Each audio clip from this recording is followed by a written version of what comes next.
No nosso programa de hoje, nós vamos conversar sobre energias renováveis, as energias que não poluem. E o nosso convidado é o subsecretário de Energias Renováveis do Governo do Estado de São Paulo, Milton Flávio. Não perca, daqui a pouco, a entrevista completa. Fontes de energia renováveis são aquelas fontes de energia que não se esgotam, elas se inovam naturalmente. Por exemplo, o carvão, o petróleo, o urânio são fontes de energia que existem em quantidade limitada na natureza. Agora, o calor da terra, o sol, a água da chuva, o vento, as ondas, estas são fontes de energia renováveis. Como anda no Brasil a utilização destes recursos tão importantes para a economia e para a preservação do meio ambiente? O grande exemplo de energia renovável no Brasil é o álcool do açúcar de cana, que é um grande projeto de energia renovável, mas que está numa situação muito difícil por falta de investimento do governo no próprio processo de produção do álcool. Então, nós temos um potencial grande no Brasil de sol, de vento, de outras oportunidades de energia renovável, mas ainda estamos muito longe de produzir uma energia renovável na quantidade e na qualidade que o Brasil precisa. Pelos nossos cálculos no Instituto Ecos, a energia fotovoltaica, ou seja, solar, ela poderia ser a maior contribuição em energia renovável para o Brasil e poderia transformar o Brasil num país inédito, único, de ter a maioria da sua matriz, mais que 80% de energia renovável.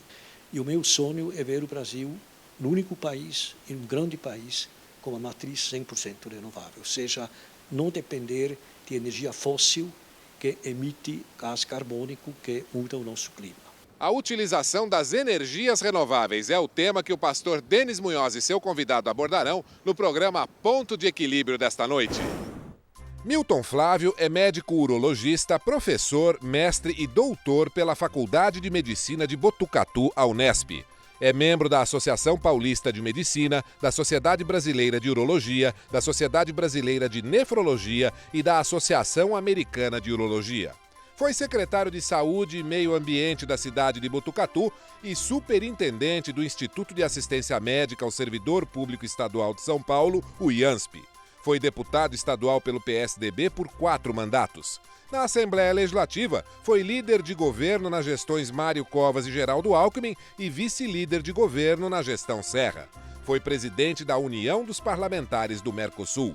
Milton Flávio é o atual subsecretário de Energias Renováveis do governo do estado de São Paulo. Muito boa noite, meu amigo, minha amiga. O nosso encontro de final de noite, programa Ponto de Equilíbrio. E agora você pode participar. O programa não é ao vivo, mas se você acessar, como você está vendo agora na sua tela, o nosso site, Facebook, WhatsApp, Twitter, você pode enviar a sua pergunta ao nosso entrevistado. Ali você vai encontrar a relação dos entrevistados desse mês daqui do programa. Você pode enviar, eu gostaria de fazer essa pergunta para o entrevistado tal. E nós vamos encaminhar, quando estiver aqui o entrevistado, ele vai responder a sua pergunta. Participe, o programa é feito sempre pensando em você.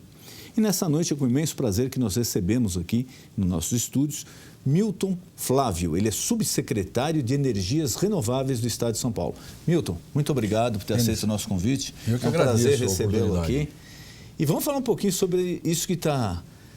O termo não seria em moda, né? Mas está tão divulgado ultimamente, seriam as energias renováveis. Todo mundo fala muito, né, de poluição, de aumento da temperatura, de efeito estufa. E cada vez mais o mundo tem procurado alternativas, que são as energias renováveis. Aqui no estado de São Paulo, que você é o responsável por essa área, como o governo tem investido, como tem tratado, a que nível está de pesquisa, de utilização?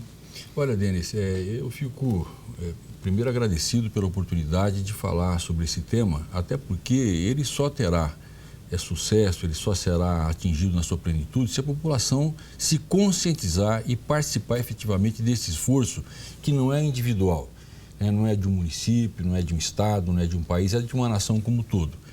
Se a gente se lembrar, ainda recentemente, a nossa presidente esteve nos Estados Unidos e lá com o Obama, talvez o único tratado importante que tenha sido assinado foi exatamente um acordo para o clima. Por quê? Porque ele tem nos atingido de maneira desagradável, de maneira agressiva, não apenas no nosso continente, mas no mundo como um todo, né? É difícil o dia que você liga a televisão e não tem uma desgraça acontecendo. E essa desgraça ela não está vindo por acaso, não é porque o planeta está em desarranjo por vontade própria. Infelizmente, o homem vem sendo um predador e durante toda a sua existência, num primeiro momento, talvez até por desconhecimento do dano que poderia causar, mas de um tempo para cá, mesmo avisado do aquecimento global, dos riscos que nós estamos impondo ao planeta e às populações que nos sucederão, continua abusando e o planeta reage, e reage de maneira muito forte. Em 1999, eu era líder do governo Serra na Assembleia de São Paulo. E nós aprovamos aqui a PENC, como nós chamamos, que era a Política Estadual de Mudanças Climáticas, que foi levada para Copenhague. Ela foi saudada, e tinha razões para isso, como talvez uma das propostas mais avançadas das que chegaram até lá. Isso há 16 anos atrás, 99. 99, né? E o que propunha naquela ocasião o Estado de São Paulo? Uma redução de 20% das emissões de gases de efeito estufa, do dióxido de carbono em particular, levando em conta o que nós emitimos em 2005 até 2020. O Brasil, naquela ocasião, levou uma proposta equivalente, redução de 20% dos gases de efeito estufa, mas levando em conta o ano de 2009, né? Com uma diferença muito importante, Denis. Quando você fala em redução de gases de efeito estufa em termos de Brasil, basta que você evite queimada. Porque o grande vilão no Brasil, enquanto país, são as queimadas. Eu pensei que fosse o monóxido do escapamento do automóvel. No Brasil, enquanto país, não. Em São Paulo, sim. 86% das nossas emissões são decorrentes. 58% do transporte e 28% da indústria. Então, no momento em que São Paulo assume essa proposta, que é uma proposta ousada, muitos acreditam difícil, quase impossível de ser alcançada, mas era uma meta a ser perseguida para o bem do planeta e para o bem do nosso Estado, né? Nós tivemos que trabalhar muito fortemente na mudança da nossa matriz. E a partir daí, recriada a Secretaria de Energia, São Paulo propõe o Plano Paulista de Energia para 2020. São Paulo tem hoje a matriz mais limpa do Brasil. 55,5% das nossas energias são renováveis. O Brasil, 42%, o mundo, pouco mais de 10%. Eu falo e eu insisto na questão da energia porque, às vezes, você, de maneira inadvertida, ouve alguns tipos de estatística que aparentemente confunde o cidadão, confunde o telespectador. É quando você fala de energia elétrica. Nós não estamos dizendo de energia elétrica, porque se for falar em energia elétrica, aí nós vamos para 90%, 88%. Estou dizendo da energia como um todo. E é por isso que entra inclusive o transporte, sobretudo o transporte de carga, que usa ainda diesel. Um diesel que não tem, um particulado ainda muito atrasado, né? Não tem as condições que no mundo civilizado, no mundo desenvolvido. Mas e o biodiesel? Então, nós temos um pouco de biodiesel, mas é 10%, Denis, é muito pouco. Na Secretaria de Energia, e nós estamos misturando o assunto, porque esse é um assunto que a gente falaria aqui 10 programas, se fosse o caso. Nós criamos também em São Paulo um programa paulista dos biocombustíveis. Na frota estadual, nós elevamos de 10% para 20% a participação de biodiesel. Mas é limitante, é limitado para o Estado e para a sua frota particular ou contratada. Mas no Brasil isso não acontece. Então, eu acho que esse é um desafio, né? Por que não ampliar a participação do biodiesel? Por que não buscar a renovação da nossa matriz? A dificuldade que nós enfrentamos, Denis, é que a nossa matriz hídrica, sobretudo em São Paulo, ela está praticamente esgotada. Nós temos aí pouco mais de 4.000 megawatts residuais, mas com uma enorme dificuldade para ser aproveitado. Para você ter uma ideia, nos últimos 8 anos, São Paulo licenciou uma única PCH, uma pequena central hidrelétrica. Por quê? Porque existem questionamentos ambientais, ONGs, protetoras e, inclusive, preconceitos que fazem com que qualquer licenciamento ambiental para uma pequena PCH, ou para uma CGH, que é uma microgeradora hídrica que gera agora, antes era 1, agora 3 megawatts, né? As populações reagem muito e como você tem que passar por audiências públicas, excepcionalmente você consegue esse licenciamento. E o que é uma contradição, né, secretário? Porque se busca uma forma alternativa de energia renovável, não poluente. Mas aí fica aquela história. Mas aí vem, mas mexeu no rio, mas desviou aqui. E mas hoje seria até bom, né, Essa Denis? premissa é complicado, Então, porque você vai cair no petróleo de novo. E hoje seria até interessante, porque com a crise da água, o fato de você ter reservação de água para gerar energia elétrica também serviria como um anteparo. Em situações de crise como essa, você teria uma represa para buscar a sua água. Mas, enfim, como essas dificuldades são conhecidas, previsíveis, a gente trabalhou muito fortemente para buscar quais são as outras fontes de energia que São Paulo tem. Fontes de energia renovável. Né? Hoje a gente chama de energia renovável complementar, não mais alternativa, né? Porque a hídrica também é uma energia renovável, né? Então seria a complementar. Bom, São Paulo não tem vento. Será que não tem? Nós fizemos o Atlas Eólico de São Paulo e descobrimos que nós temos, em média, 6,5 metros por segundo de vento em São Paulo. É muito menos do que nós temos no Nordeste, mas é exatamente o que nós temos na Alemanha. Mas se fala muito do custo desse tipo de energia, secretário. Realmente ele é desproporcional, ele é muito mais caro que a outra? Não, ao contrário. A eólica hoje é a segunda energia mais barata no Brasil. Ela só perde para a hídrica. Né? Ela teve, num primeiro momento, um incentivo do Proinfra, né, que permitiu que essa matriz ou essa fonte de energia se desenvolvesse, mas hoje, quando ela compete em pé de igualdade. Ela só perde, né, ela só é mais cara e um pouco mais cara do que a energia hídrica. Qual que é a dificuldade que nós temos, Denis? Que quem faz leilão no Brasil é o governo federal. E o governo federal, fazia até recentemente um leilão único, né, para você comprar energia. Uhum. Graças a muita pressão, entendimento e inteligência do próprio governo, ele passou a fazer leilão agora por fonte. Então eu faço um leilão para biomassa, eu faço um leilão para energia eólica, eu faço um leilão para energia fotovoltaica, né? Bom, o que acontece? Quando você compete com os estados do Nordeste, onde você tem ventos de mais de 10 metros por segundo, aqui em São Paulo, com a terra mais cara, com menos vento, ela não ganha um leilão. Nós entramos no leilão, aliás, nem entramos. Desproporcional. Né? Então, infelizmente, a gente comprovou que tem vento. Você tem algumas áreas, região de Sorocaba, aquela região de Botucatu, região de Jaú, nós temos ventos ali até de 7,4 metros por segundo, que são absolutamente compatíveis do ponto de vista econômico com os equipamentos que nós temos hoje. Até porque, alguns anos atrás, as torres tinham 50 metros de altura. Hoje elas têm 100. E já quem esteja fabricando torres com 150 metros de altura. Então você vai buscar o vento lá nas alturas. Sim. E você tem uma condição melhor. Mas não dá para competir com aquilo que acontece no Nordeste. Então, como é que você viabiliza isso? Só tem uma maneira.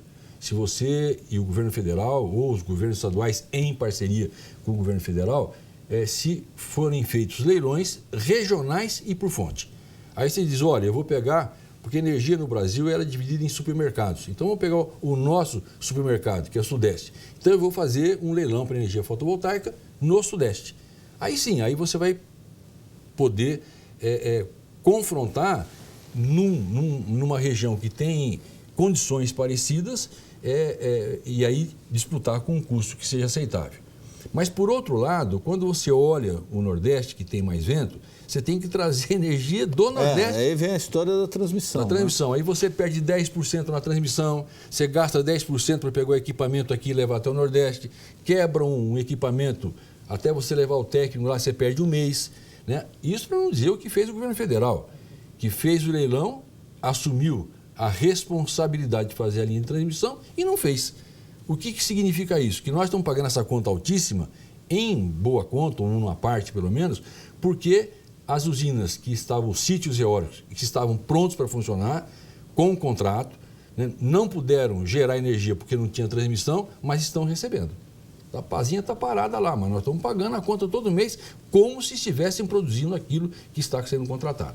Bom, então, São Paulo pode fazer, tem condição, tem vento, com essa particularidade. Tem um pouco menos de vento, um pouco menos, mas uns 30% menos, mas com uma proximidade com o centro de carga muito grande. Uma outra energia, secretário, isso no exterior se comenta muito. Tem se investido na captação da energia oriunda do relâmpago, do raio, para tentar absorver essa energia. E pelo que a gente lê aqui, o Brasil é um dos países, eu acho que é o país no mundo que mais tem raio. E o estado de São Paulo é o estado que recebe maior descarga elétrica. Existe alguma coisa encaminhada para isso ou é muito futurologia? Eu acho que essa área é uma área que, claro que a descarga é muito potente, mas não precisa ser o raio, nós temos o sol. E aí, Denis, nós temos uma situação privilegiada. Eu me lembro que quando eu comecei a falar sobre isso aqui em São Paulo, médico, subsecretário de energia, dizendo que em São Paulo podia ter energia fotovoltaica. Os caras diziam, esse cara ficou louco. Né? Tá certo que de médico e louco todo mundo tem um pouco, mas eu tinha as duas coisas. Mas nós fomos também fazer um levantamento solar, para saber se São Paulo tinha mesmo insolação ou não.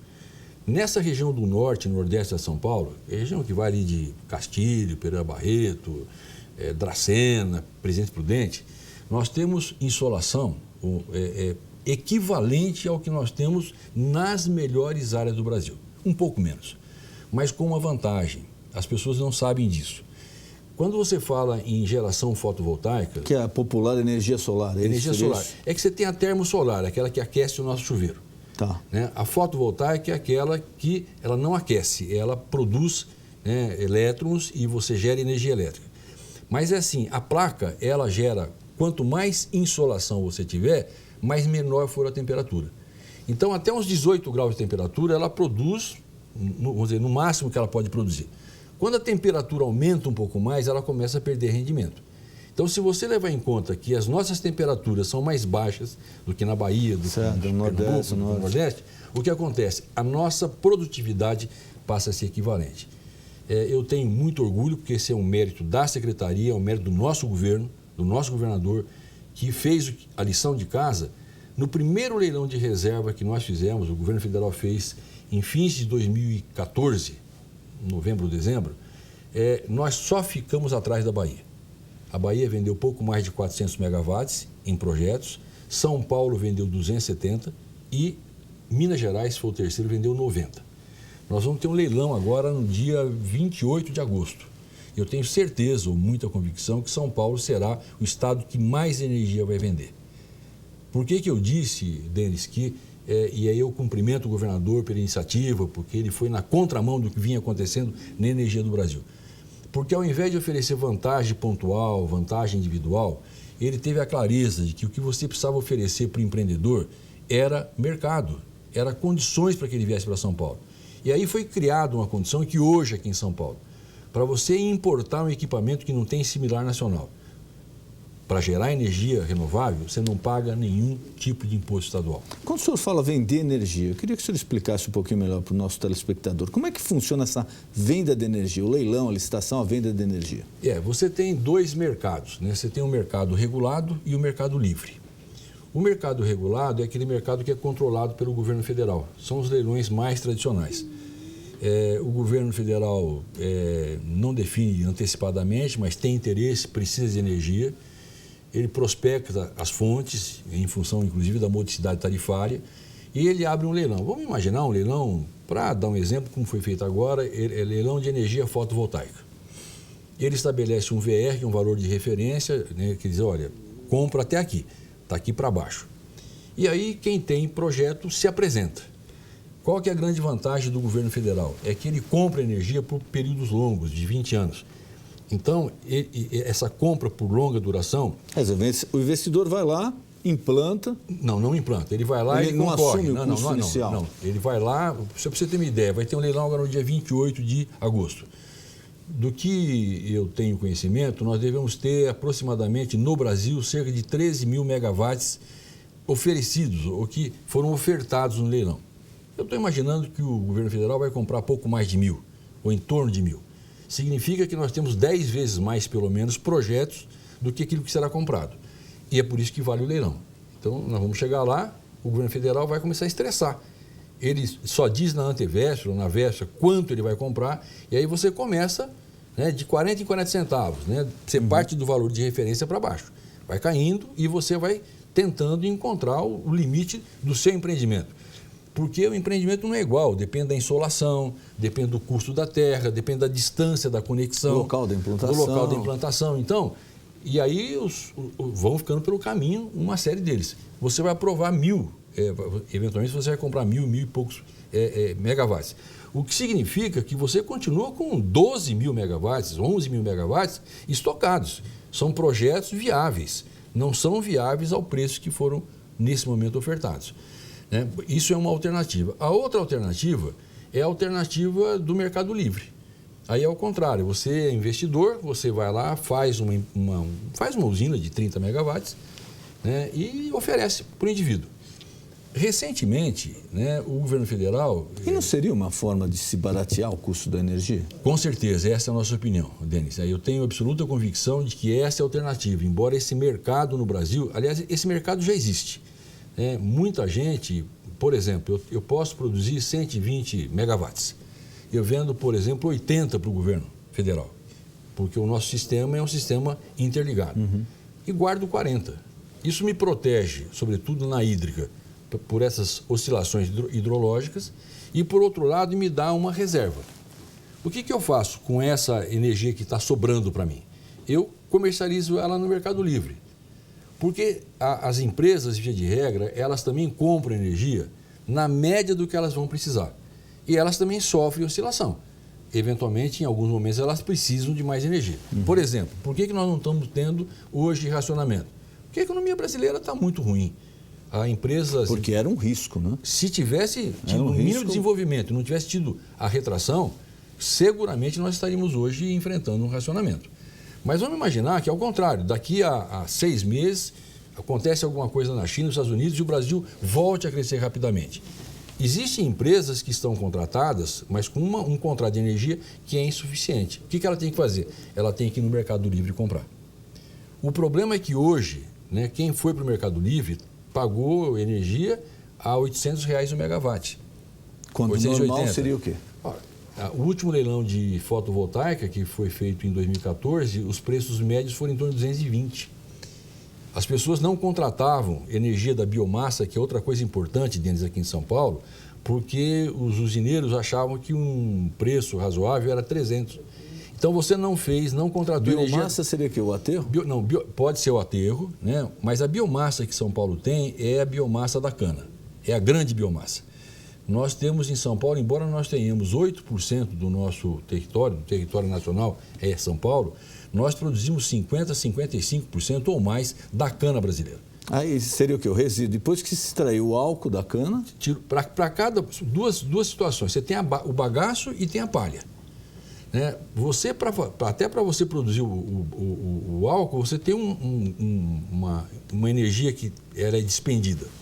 O que as usinas fazem? Com as suas caldeiras, elas queimam o bagaço, a palha agora está sendo queimada, geram energia elétrica para o processo de produção do etanol, do açúcar, e a energia excedente ela vende. E aí ela pode vender no Mercado Livre ou ela pode vender no mercado, como eu disse, no mercado regulado. É uma opção que ela pode fazer. Claro que para você fazer esse tipo de upgrade, para você ter uma produção além do que você precisa ter caldeiras com maior pressão, né, um custo mais elevado. E aí você precisa de um comprador que te compre esse excedente. Senão o usineiro vai fazer aquilo que ele precisa. Eu preciso de quantos? 20 megawatts? Eu vou gerar os meus 20 megawatts. Está garantido, já está contratado. Estou contratado, eu mesmo estou comprando, produzo o meu álcool, produzo o meu etanol, na dependência do que está no melhor preço, produzo mais um ou outro e está resolvida a questão. Qual a diferença do álcool e do etanol? Você tem o álcool para cachaça e você tem o álcool, né, anidro, que é o álcool que você injeta na bomba.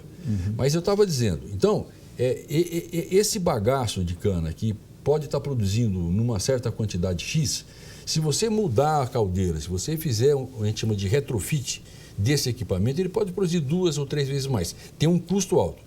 E é por isso que eu digo, as usinas, nesse momento, tem usina que não tem nenhum interesse de fazer isso. Ela está satisfeita com o seu mecanismo de produção. Mas se você der um preço adequado, eles produziriam energia e venderiam energia. São Paulo, Denis, produz 50% da energia que consome. 50% é importado.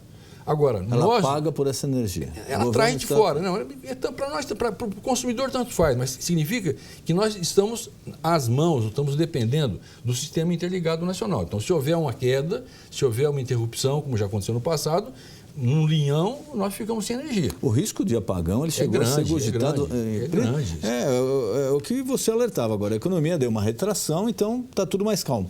Mas quando a economia estava no pico lá, muita gente já estava falando, o risco de apagão é muito grande. E você tem esse risco, inclusive, de um acidente, de uma queimada, né, de uma interrupção no linhão, e aí para tudo, como aconteceu, o Sudeste inteiro ficar sem energia. O que nós criticamos, Denis, é que ao invés de estimular o sistema, o setor sucroenergético para produzir energia através da biomassa, o governo não deu esse VR, esse preço que seria atrativo para eles não geraram. E aí, na hora que faltou energia, onde ele foi buscar o governo? Foi buscar na termoelétrica. Aí foi para 880. Então, ele deixou de comprar energia a 300 e depois comprou energia a 880, com uma diferença. A termoelétrica é uma energia cara. Né? É uma energia cara e poluente. É diesel. É diesel. É diesel. Então, você vê, poluiu, pagou 2 vezes mais do que teria pago o setor sucroenergético e deixou de gerar emprego. Por quê? Porque essas termoelétricas, agora que a necessidade de energia caiu, vão ser desligadas. Não estão empregando ninguém. Para que você tenha uma ideia, no setor de energia renovável, você emprega 6 a 8 vezes mais pessoas do que você emprega no método tradicional. Então, Denis, nós temos todas as razões do mundo. Eu dizia ainda para você, no setor do álcool, quando a gente falava de biomassa, você falou do resíduo sólido. Resíduo sólido é biomassa, com um agravante. Né? Ela tem, além de tudo,